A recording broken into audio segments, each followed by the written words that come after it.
저는 12월 29일 주일부터 시작해서 크리스마스 이브까지를 대강절기라고 합니다. 대강절기란 우리에게 찾아오시는 그리스도를 기다리는 절기라는 그런 뜻을 가지고 있습니다.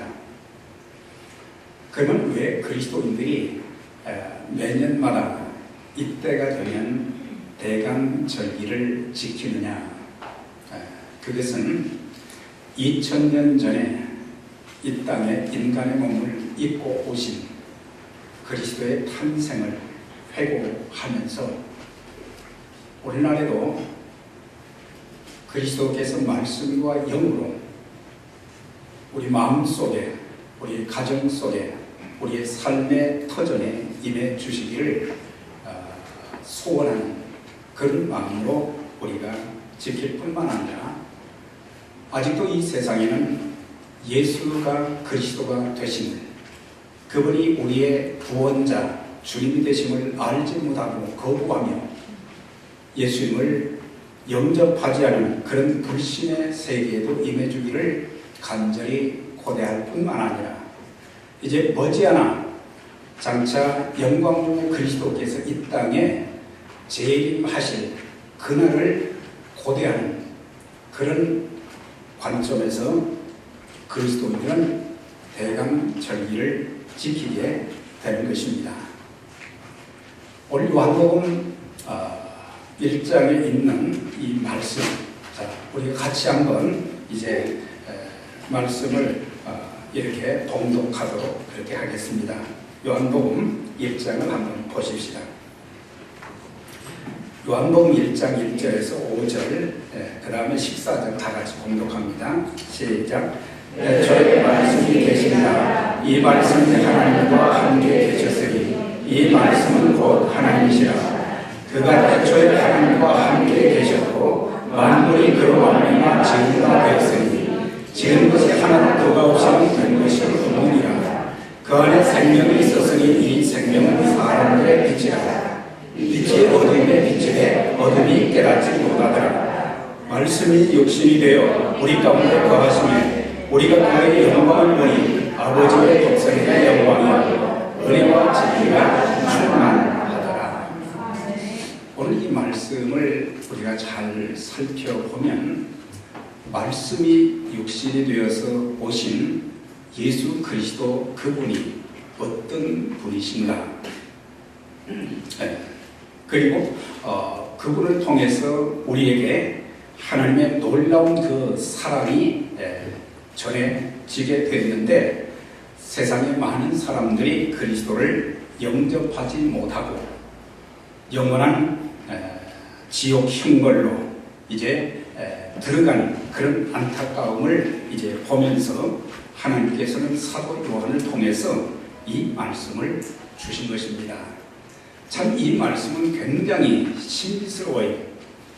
태초에 말씀이 계시니라. 이 말씀이 하나님과 함께 계셨으니 이 말씀이 곧 하나님이시라.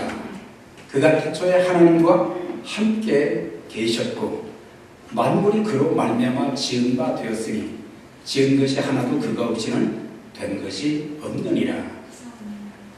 그 안에 생명이 있었으니 그 생명은 사람들의 빛이라. 빛이 어둠에 비치되 어둠이 깨닫지 못하더라. 아주 중요한 말씀을 하셨어요. 여기 보면 태초에 말씀이 계셨다. 그러니까 그 말씀은 태초에 계셨다는 것인데 여기서 말씀은 그리스도를 가리키는 것입니다. 그러니까 태초에 계셨다는 것은 만물이 지어지기 전에, 만물이 창조되기 이전부터 말씀이 계셨다. 그러니까 그리스도께서는 이제 영원 전부터 계셨고 또한 만물이 창조되기 전부터 그리스도의 선제성을 여기서 말씀을 해주고 있습니다. 그런데 여기서 우리가 이 성경 요한복음을 이렇게 쭉 원문 성경을 읽어보면 태초에 그리스도께서 계시니라 그렇게 기록이 안 됐어요. 태초에 로고스가 계시니라. 로고스라는 단어가 여러 차례 나온 것을 보게 됩니다. 그래서 우리가 이제 사복음서를 보면은 예수님을 어떤 분으로 강조했는지 특색이 좀 있어요. 그러니까 마태복음에서는 예수님을 메시아로 강조를 했고, 마가복음에서는 권능의 주로 강조를 했고, 누가복음에서는 사랑의 주님으로, 그리고 요한복음에서는 로고스로 그렇게 소개를 했습니다. 그런데 이 마태복음 같은 경우에는 히브리 사람들, 유대인들을 대상으로 기록을 했기 때문에 거기에는 이제 하나님의 아들이라는 그런 내용으로 이제 기록이 되어졌어요. 그리스도에 대해서. 그러나 요한이 이 내용을 기록하고 그 복음을 헬라 철학의 영향을 많이 받은 사람들을 상대로 복음을 전하기 위해서는 그리스도라는 대신에 로고스라는 단어를 써야 이해가 잘 된 거예요. 네. 그래서 로고스는 헬라 철학의 영향을 받은 사람들이 이해하는 로고스는 하나님과 인간의 이 중재자로서 피조물 중에서 가장 높은 자다. 그러니까 그리스도께서는 예수님은 피조물은 아니시죠. 창조주시지만 그러나 그들이 이해하는 로고스, 그걸 전해야 이분이 어떤 분인가 그것을 이해하기 때문에, 그래서 그리스도라는 표현 대신에 로고스라고 하는 단어를 쓴 것을 볼 수가 있습니다. 그런데 여기 보니까 만물이 그로 말미암아 지은 바 되었다. 그러니까 이 세상이 창조될 때에 바로 성부 하나님, 그 다음에 성령 하나님과 더불어 성자 하나님 예수 그리스도가 함께 그 창조의 사역에 동참했던 것을 말씀해 주고 있고, 또 그 안에 생명이 있었다는 것은 주님은 영원한 생명의 소유자가 되신다. 그걸 말씀하고 있어요.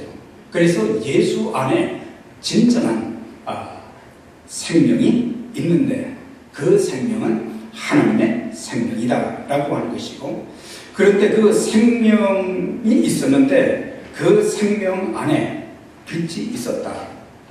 빛은 어둠을 밝히는 거지만 이것은 구원의 사역을 말하는 거예요. 그러니까는 빛이 어둠에 비쳤다. 구원의 빛이 세상 사람들, 이 어둠은 불신 세계를 말하는데 세상 사람들에게 비춰졌지만 세상 사람들은 그것을 깨닫지 못했다. 영적인 소경이 되어서 예수님이 누구신지를 알아보지 못했다. 그런 의미인 것입니다. 그러면서 또 주님에 대해서 사도 요한을 통해서 14절에 보면 말씀이 육신이 되어 우리 가운데 거하심에 우리가 그 영광을 보니 아버지의 독생자의 영광이요 은혜와 진리가 충만하더라. 아주 중요한 말씀을 하셨어요. 여기서 말씀이 육신이 되어, 그런데 우리가 생각할 때는 말씀이 사람이 되어, 하나님께서 사람의 모양으로 오셨으니까 사람이 되어 그렇게 표현하지 않고 왜 육신이 되어서 그렇게 표현했느냐. 그것은 예수께서 완전한 인간 되심을, 육체로 오심을 강조하기 위해서 인간보다는 육신이라는 단어를 사용한 것을 보게 됩니다. 그래서 말씀이 육신이 되어 우리 가운데 거하셨다.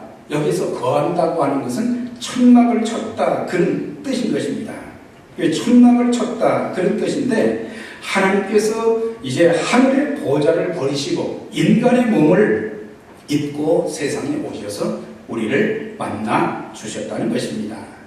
우리가 이것을 통해서 하나님이 사람의 몸을 입으시고 이 땅에 오셔서 죄인들을 구원하신다는 이 내용을 통해서 우리는 하나님께서 이 세상을 얼마나 사랑해 주셨는지, 하나님의 사랑의 극치, 하나님은 바라만 보지 아니하시고 직접 이 세상에 이제 사람의 몸을 입고 오셨다고 하는 것입니다. 하나님께서는 죄인들에게 하늘로 올라오라 그렇게 말씀하지 아니하시고 주님은 보좌를 다 내어놓으시고 사랑으로 우리에게 찾아오셨다. 사실 지금까지 인생을 살면서 험난한 일들이 숱하게 많았어요. 넘어질 때도 많았고 더 이상 일어날 수 없는 그런 상황 가운데 처해진 적도 수도 없이 많았어요. 무엇이 우리를 다시 일어나게 했는가? 무엇이 우리에게 새 힘을 주셨는가?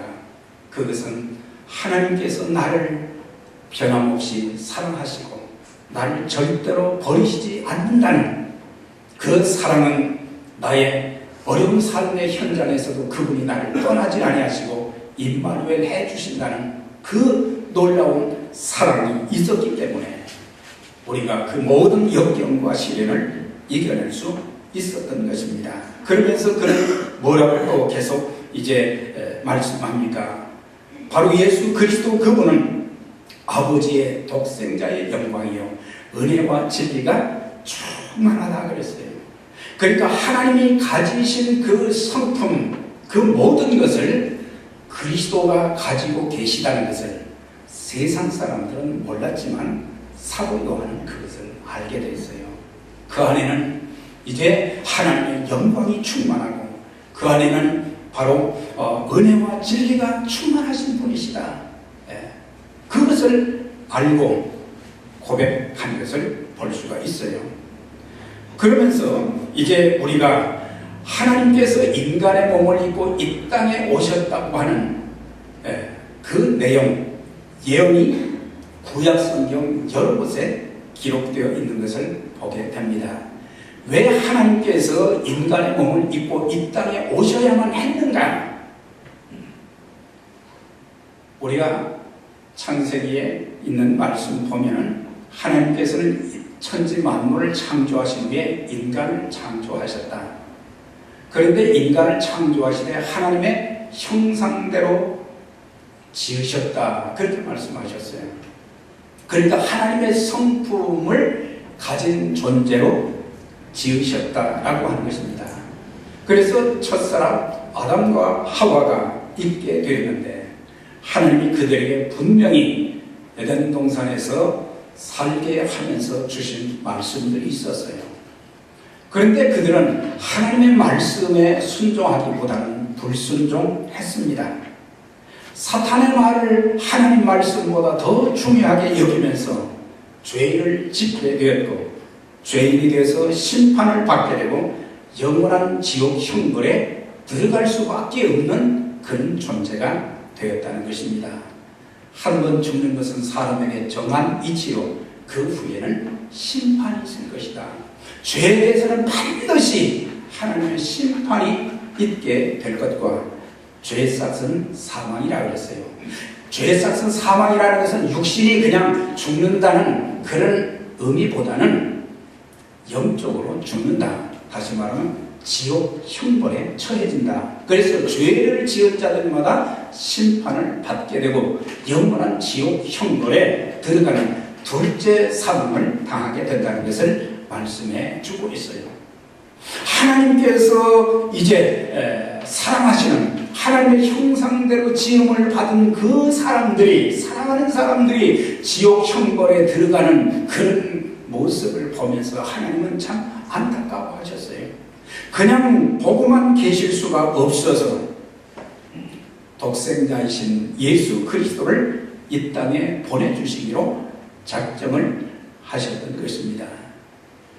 그래서 이사야 선지자를 통해서 이런 예언을 하게 하셨어요. 740년 전에, 예수님 탄생 740년 전에 처녀가 잉태하여 아들을 낳을 것이요. 처녀가 잉태하여 아들을 낳을 것이요. 다시 말하면 동정녀 탄생을 예언했던 것을 보게 돼요. 이제 그 예언이 마태복음 1장 21절에 보면 성취된 것을 보게 되고, 미가 선지자는 700년 전에 예수님께서 유대 땅 베들레헴에 탄생하실 것을 또 예언했는데 주님은 베들레헴에 또 탄생을 하셨어요. 스가랴 선지자는 500년경, 예수님 탄생 500년경에 예수께서 유대 왕으로 나귀 새끼를 타시고 예루살렘에 입성하실 것, 그러니까 예수님의 탄생과 더불어 예수님이 예루살렘 성에 입성하시고, 그 다음에 모세를 통해서 창세기 3장 15절을 보면 여자의 후손으로 오실 예수님의 그 죽으심과 부활도 예언했던 것을 보게 됩니다. 그래서 창세기 3장 15절을 원시복음이라고 그러잖아요.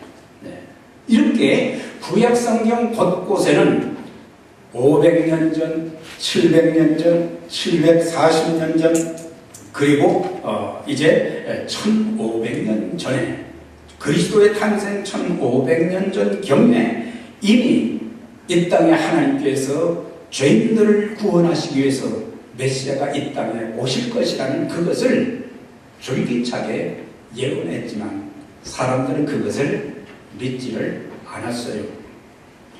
그런데 이제 때가 참에 요한복음에 강조된 것 중에 때가 되네, 하나님의 정한 때가 되어서 독생자이신 그리스도께서 이제 동정녀의 몸을 통해서 이제 세상에 탄생하셨는데, 거기에 보니까 바로 처녀가 잉태하여 아들을 낳을 것이요 그 이름을 임마누엘이라 하리라 하셨으니 이를 번역한 즉 하나님이 우리와 함께 계시다 함이니라 하셨어요. 그래서 인간의 몸을 입고 온다는 것은 뭡니까? 죄의 영향력을 입는다는 그런 뜻이거든요. 한 사람으로 말미암아 죄가 세상에 들어오고 죄로 말미암아 사망이 들어왔나니 이와 같이 모든 사람이 죄를 지었으므로 사망이 또한 모든 사람에게 이르렀느니라 했어요. 여기서 한 사람은 누구를 가리킵니까? 인류의 대표인 아담을 말하는 거죠. 한 사람으로 말미암아 죄가 이 세상에 들어왔다. 한 사람이 그만큼 중요하다는 걸 가르쳐주고 있어요. 아담의 그 죄는 계속해서 죄의 성품들이 계속해서 유전이 되어지고, 그래서 모든 후손들이 아무리 의롭게 산다고 할지라도 그들 속에는 죄성이 있었던 거예요. 그래서 죄를 짓게 되고 하나님의 뜻을 거스르게 되고 결국에는 하나님의 심판과 영원한 형벌의 그런 대상들이 되었다는 사실이에요. 그래서 하나님께서는 죄가 전혀 없으신 예수님이, 죄 있는 사람이 죄인을 대신할 수는 없기 때문에 죄 없는 그리스도를 이제 죄의 오염을 막기 위해서 동정녀의 몸을 빌어서 탄생시키신 것이, 조금 전에 말씀드린 보라 처녀가 잉태하여 아들을 낳을 것이요. 그래서 동정녀 탄생의 그 이유를 우리가 자세히 알 수 있어요. 우리가 이런 것들을 보면서 참 하나님, 우리 하나님은 참 신실하신 하나님이시다. 참 구약에 있는 모든 내용들이 신약에 그대로 이루어졌고, 또 신약시대뿐만 아니라 오늘의 시대, 세상 마지막 시대를 살아가는 우리들에게 예수 그리스도의 탄생뿐만 아니라 그분의 고난받으신 죽으심 뿐만 아니라 부활하심 뿐만 아니라 우리의 삶 속에 하나님의 그 약속하신 그 말씀들이 하나씩 하나씩 우리의 삶 속에 이루어지고, 이제 마지막 남은 것이 그리스도께서 이 땅에 다시 재림하시는 그것도 머지않아서 곧 이루어 주실 것입니다. 아멘. 그래서 우리가 이 땅에 살면서 하나님의 약속의 말씀을 붙잡고 사는 것이 참 중요해요. 그분은 신실하신 하나님이시기 때문에 약속한 그것은 그대로 다 이루어 주시는 거예요. 때로는 살면서 여러 가지 어려움을 겪을 때도 참 많았어요. 앞이 캄캄할 때도 많았어요. 다시 일어날 수 있는 힘이 없어서 그냥 앉아있을 때도 많이 있어도 그랬는데, 성령께서 약속의 말씀을 기억나게 하시고 그 말씀을 붙잡고 다시 이제 기도할 때 성령님이 확신을 주셨고, 그 말씀을 붙잡고 기도했을 때에 하나님께서 그 말씀대로 어려운 역경과 시련 가운데도 한 가지 응답해 주시고 문제를 해결해 주시고 인도해 주신 그런 사실을 보게 될 때에 참 하나님 신실하신 하나님이시다. 오 신실하신 하나님, 하나님 한 번도 우리를 실망시킨 적 없으시고 언제나 공평과 은혜로 나를 지키셨네. 예, 지나온 모든 세월들을 돌아보아도 그 어느 것 하나 주의 손길 안 미친 것 전혀 없네. 오 신실하신 주, 오 신실하신 주. 내를 떠나지도 버리지도 않으리라 약속하셨던 그 주님이 앞으로의 우리의 삶도 지켜주시기 때문에 우리는 절대로 실망하지 않게 되는 것입니다.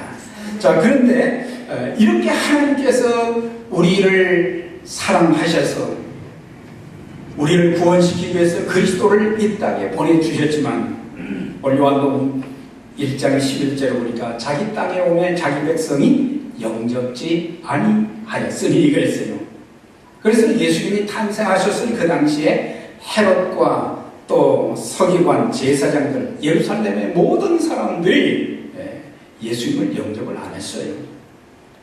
오늘 그 사도 요한도 그랬잖아요. 빛이 어둠의 빛이었으되 어둠이 깨닫지 못하더라. 예수 그리스도 하나님의 사랑을 통해서 우리를 구원해 주실, 죄사함 받게 하시고 구원을 베풀어 주시고 영생을 얻게 하실 그 예수 그리스도 그분이 누군지를 알지 못해서 그들은 거부했다고 하는 것입니다. 자, 그러면 이제 중요한 한 가지 더 생각할 것은 왜 성육신 사람이 되셨나? 예수님은 근본이 하나님의 본체셨지만 하나님과 동등됨을 취할 것으로 여기지 아니하시고 종의 형체를 가져 사람의 모양으로 이 땅에 오셨다 그랬어요. 그분이 하나님이셨는데 왜 인간의 몸을 입고 이 땅에 오셨는가? 중요한 세 가지 이유가 있어요. 하나는 하나님께서 이 땅에 살고 있는 죄인들을 얼마나 사랑하시는지 그것을 나타내 주신 것입니다. 하나님이 세상을 이처럼 사랑하사 독생자를 주셨으니 이는 저를 믿는 자마다 멸망치 않고 영생을 얻게 하시니라. 여기서 세상은 코스모스를 말하는 게 아니에요. 자연을 말하는 게 아니라 이 땅에 살고 있는 죄인들을 말하는 거예요. 나와 여러분들을 말하는 거예요. 이 땅에 살고 있는 모든 사람들을 하나님은 동일하게 사랑하셨다. 사랑하셨고 그들이 구원받기를 원하신 거예요. 그래서 여기 말씀 보니까 독생자를 주셨으니 이는 저를 믿는 자마다 멸망치 않고 영생을 얻게 하려 하심이니라. 우리가 이 요한복음 3장 16절 이것이 참 복음이잖아요. 이 복음을 통해서 하나님 나를 참 사랑하시는구나. 나로 하여금 죄로 인해서 지옥 형벌을 받지 않도록 영생을 얻게 하시기 위해서 예수님을 보내주셨다는 그 사실을 알고 우리는 그 예수님을 내 마음속에 구세주와 주님으로 영접했잖아요. 사도 바울은 로마서 5장 8절에서 로마 교회 성도들에게 우리가 아직 죄인 되었을 때 그리스도께서 우리 죄를 위해서 죽으심으로 하나님께서 우리에게 대한 자기의 사랑을 확증하셨느니라 그렇게 말씀했어요. 우리가 죄인 되었을 때, 우리가 의인 되었을 때가 아닙니다. 죄로 인해서 영원한 하나님의 진노와 멸망을 당할 수밖에 없는데 그런 상황 속에서 사랑할 수 없는 그런 상황 속에서 우리를 사랑하시되 그 사랑의 구체적인 증거가 뭐냐? 독생자 예수님을 보내주시고 십자가에 우리 죄를 대신해서 못 박혀 죽이시고 그 다음에 사흘 만에 다시 살리시고 그래서 우리에게 죄사함과 영생을 소유할 수 있는 그런 길을 열어주셨다. 그래서 그분의 사랑을 확증해 주셨다는 것을 가르쳐 주고 있어요. 그러면서 죄로 인해서 지옥 갈 영혼들을 구원시키기 위해서 그분은 하나님이셨지만 사람의 몸을 입고 이 땅에 오셨다. 이사야 선지자는 예수 그리스도의 구속의 은혜를 이렇게 표현을 했습니다. 그가 찔림은 우리의 허물을 인하며 그가 상함은 우리의 죄악을 인하니라. 허물과 죄를 여기서 강조를 했어요. 이 허물과 죄는 어떻게 할 수가 없어요. 사람의 노력으로 수고로 어떻게 할 수가 없어요. 그 다음 그는 이렇게 전합니다. 그가 징계를 받음으로 우리가 평화를 누렸고, 이 평화는 단순한 그냥 사람들끼리의 평화를 말하는 것이 아니라 하나님과 나 사이에 평화가 이루어졌다. 죄로 인해서 하나님과 우리 사이에 담이 쳐져 있었는데, 그래서 인간이 하나님께로 갈 수 있는 길이 막혀버렸었는데, 예수 그리스도께서 십자가에 죽으심으로 말미암아 우리가 하나님께로 나아갈 수 있는 그런 길이 열리게 되었다. 징계를 받음으로 우리가 평화를 누리고, 그가 채찍에 맞음으로 우리가 나음을 입었도다. 단순한 육체의 나음을 말하는 것이 아니라 우리의 참 영혼의 우리의 죄사함과 구원이 그리스도의 고난받으시고 죽으심을 통해서 이루어지게 되었다. 이걸 생각하면 내 힘으로, 내 노력으로, 내 수고로, 내 열심으로, 내가 배운 어떤 지식으로, 내가 어떤 세운 공로로 말미암아 죄사함 받고 구원받는 것이 아니라 그리스도께서 하늘 보좌를 버리시고 이 땅에 오셔서 우리 죄인들을 대신해서 십자가를 지시고 죽으심으로 말미암아 우리가 구원받고 영생을 얻도록 그렇게 만들어 주셨다. 자, 그래서 우리로 하여금 영원한 생명, 영원한 하나님 나라에 들어가는 길만 열어놓은 것이 아니고, 이 땅에 살면서도 우리로 하여금 풍성한 삶을 살게 하기 위해서다. 내가 온 것은 양으로 생명을 얻게 하고 더 풍성히 얻게 하려는 것이라. 그런 말씀하셨어요. 그러니까 예수님 안에는 영원한 생명, 풍성한 생명이 많이 있으신데, 모든 사람들이, 특별히 예수 그리스도를 믿는 사람들은 이런 풍성한 생명을 이 땅에서 누리며 살기를 원하시고, 더 나아가서는 이 땅에서 하나님의 백성들로서, 하나님의 자녀들로서 의미 있고 복된 삶을 살기를 원하셨다는 사실이에요. 의미 있고 풍성한 그 삶은 그리스도 밖에서는 살 수가 없는 거예요. 우리가 예수 안에서만 가장 의미 있는 인생, 의미 있는 인생, 그리고 하나님께서 인정하실 만한 그런 삶의 질을 가지고 살게 된다. 세상에 아무리 좋은 것이라도 예수 밖에서는 그거는 인정도 안 되고, 언젠가 주님께서 이 땅에 재림하실 때 이 세상이 다 불타서 한 줄의 채로 변하게 될 것이고, 모든 형체가 다 사라지지만 남아있는 것은 예수 그리스도를 믿는 믿음과, 그리고 그 안에서 주님을 위해서, 주님의 뜻을 이루는 일을 위해서 쓰임받은 그런 수고들만이 하나님께 인정된다고 하는 것입니다. 이제 중요한 것은 다음 주를 우리는 성탄주일로 지키게 되는데, 오늘 전사님 기도하신 것처럼 우리가 그냥 단순한 그냥 기쁨, 즐거움, 행사 여기에만 머물러 있을 것이 아니고, 우리는 이번 성탄절, 대강절을 지키면서 성탄절을 맞이할 때에 예수 그리스도를 구세주와 주님으로 마음에 모셔드리는 그런 기회를 놓치지 말아야 될 것입니다. 영접하는 자 곧 그 이름을 믿는 자들에게는 하나님의 자녀가 되는 권세를 주셨느니라. 볼지어다 내가 문 밖에 서서 두드리노니 누구든지 내 음성을 듣고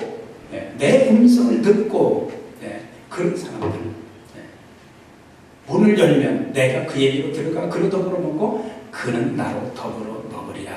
예수님이 내 안에 들어오시고 그분과의 교제를 통해서 우리는 풍성한 삶을 누리게 되는 그런 축복을 우리가 누리는 자들도 있지만, 혹시라도 여러분들 중에 아직도 예수님이 나의 구세주와 주님이 되신 것을 알지 못하고 영접하지 못한 자들은 예수님을 영접하면, 또한 여러분들 가족들 중에 부모님도 계실 것이고 자녀들도 있을 것이고, 혹시라도 여러분들의 부모님 또 형제 자매들, 사랑하는 친구들이 아직도 주님을 알지 못했다 하면 주님께로 인도할 수 있는 좋은 기회가 될 것이고, 그래서 우리는 예수님이 나의 삶의 구세주뿐만 아니라 주님이 되시도록 해야 된다, 주인이 되도록 해야 된다는 그런 뜻이고, 또한 그리스도께서 하늘 보좌를 버리시고 이 땅에 오셔서 겸손하게 사신 것처럼 우리도 그런 섬김의 삶을 살아야 되겠다는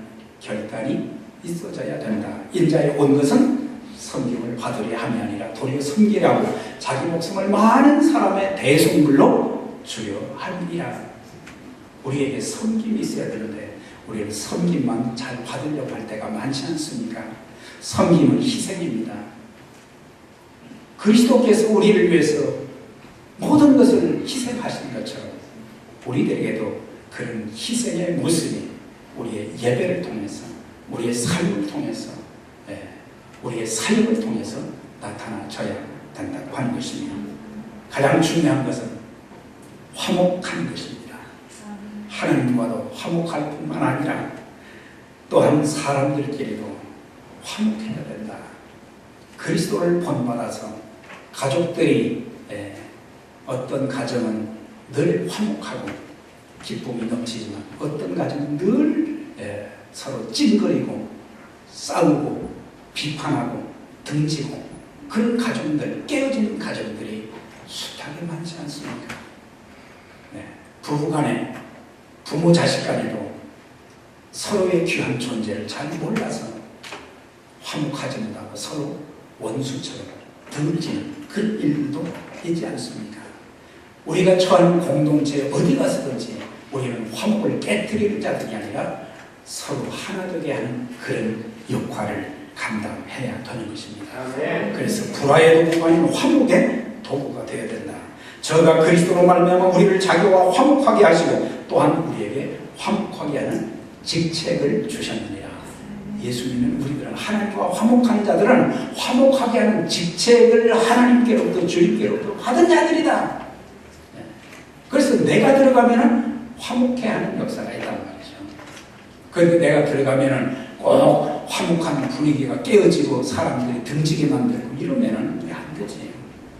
사람들은 대강절 기간 동안 예수님을 우리의 마음에 구세주로 뿐만 아니라 주님으로 모시고 살 때 겸손하고 온유한 그분의 성품을 본받아 화목의 도구로 쓰임을 받다가 이제 그 주님이 다시 이 땅에 재림하실 그날을 우리가 고대하면서 주님 앞에 섰을 때 잘했다 칭찬받는, 하나님 나라의 주님과 더불어 영원토록 거하는 그런 축복, 나로 인해서 더 많은 영혼들이 하나님과 화목하고 나와 함께 영원한 천국에 들어가는 그런 복을 누리는 귀한 역사가 여러분 모두가 주님의 몸된 우리 교회에 있기를 주의 이름으로 축원합니다. 자비로우신 하나님 감사합니다. 오늘도 저희들에게 또 이 대강절기를 통해서 왜 주님께서 하나님께서 인간의 몸을 입고 이 땅에 오셔야만 했는가를 저희들이 상고했나이다. 주님, 저희들이 하나님의 그 사랑과 그 귀한 뜻을 저희들이 깨닫게 하여 주시고 이제는 말씀의 성취로, 예언의 성취로 이 땅에 오신 주님을 이제 구세주와 주님으로 모실 뿐만 아니라 이제 화목하게 하시고 또한 사랑을 함께 나누고 용서하고 위로하는 그런 축복의 존재로 또 그리스도의 복음을 전하는 존재들로 참 아름답게 쓰임받는 근본 성탄절기와 우리의 평생의 삶이 될 수 있도록 하나님 저희들을 하나님 화목의 도구로, 사랑의 도구로, 축복의 도구로, 위로의 도구로 사용하여 주옵소서. 예수의 이름으로 기도드리옵나이다. 아멘.